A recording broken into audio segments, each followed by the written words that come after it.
Lots of people can't pack a bag. That might be you. So today I'll uncover the secrets to packing a backpack for your next holiday.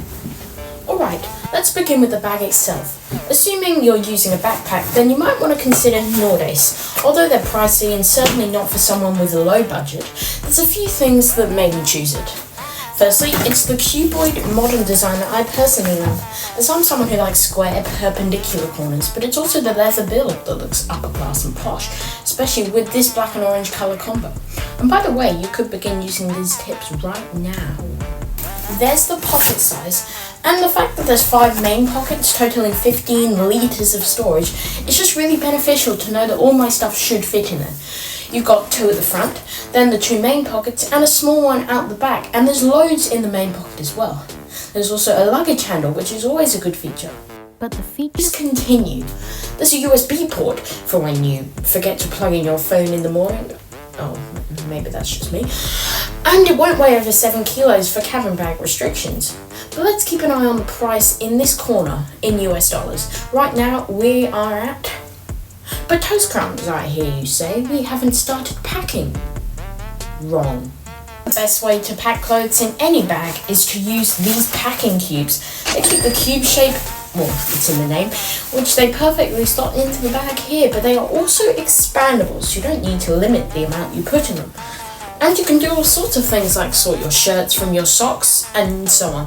I find them really useful because, you know, they slot into the bag like 1, 2, 3, and then you don't mix them up with all your other stuff, which we'll move on to in a sec. Okay, I assume you've packed all your clothes. Now it's time for entertainment. That means books and games, which are, you know, subjectively important unless you use an iPad all the time, like some people.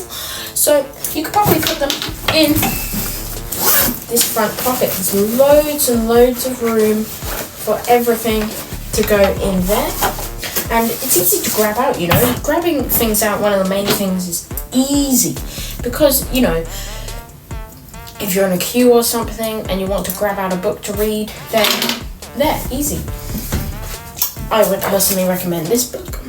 But don't take up too much storage in the front. I'd say only bring 1 or 2 books and 1 or 2 games, because there's going to be lots of room needed for the next section. Now it's time for my favourite part, the tech bit. But first, I'd like to shout out a service that would definitely come in handy for you on your next holiday. It's called Maps.me, and for a traveller, it's like a dream. Firstly, it's an offline map app, so you can download whatever place you want, and then get directions offline too. And it's accurate route finder along with the $0 price tag that I love. It's not sponsored or endorsed. Let's use it. Now get back to the tech. I put it in the back pocket, or at least for your main device, like your iPad or MacBook, because that's where it's designed to be. If nothing else fits, then put it in the other front pocket, because like I said, lots of yummy storage. I'll tell you the tech stuff I always bring on my trips. My iPad for editing and watching, my 4700 mAh battery for when I'm in a pickle, and on that note, some banded chargers. I have 3, USB-C, Apple Watch, and Lightning. These are for my 3 main devices, or when I'm in a hotel room, my 60-watt charger. This thing is a brick. And then I always like to carry some earphones for on a plane or boat or whatever, and an AirTag, and this is especially important. I always put an AirTag in the front pocket of my bag, whether it's school or holiday, so that I can always track it if it goes missing or someone steals it.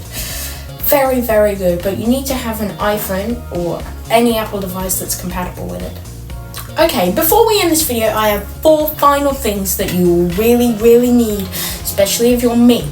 Number 1, you will need a passport. Very helpful. Put it in the front pocket of your bag. Make sure it's easy to grab out. Maybe band it with other passports if you need, and put it with your boarding passes as well if you have them. Number 2, a pen if you need to sign any travel forms or autographs, then that is especially necessary. And when you're going into New Zealand or Australia, definitely need it. Number 3, a travel wallet. You can put your favourite currency in there, like $100 trillion Zimbabwe note. Fold it up. And number 4, and this is my favorite thing to bring. No one else knows this in the world, okay? You ready? You need to bring a tennis ball, an emergency tennis ball, because you never know when you're going to be on the beach or in the pool and you need something to play. So just bring a tennis ball, okay? Just bring it, okay? That concludes this video. Really hope you enjoyed. Really hope you like this $100 note. And I will catch you in the next travel themed video. Don't forget there's going to be lots more coming like this until my holiday in Thailand. And that's another travel series for another day. Thanks for watching and goodbye.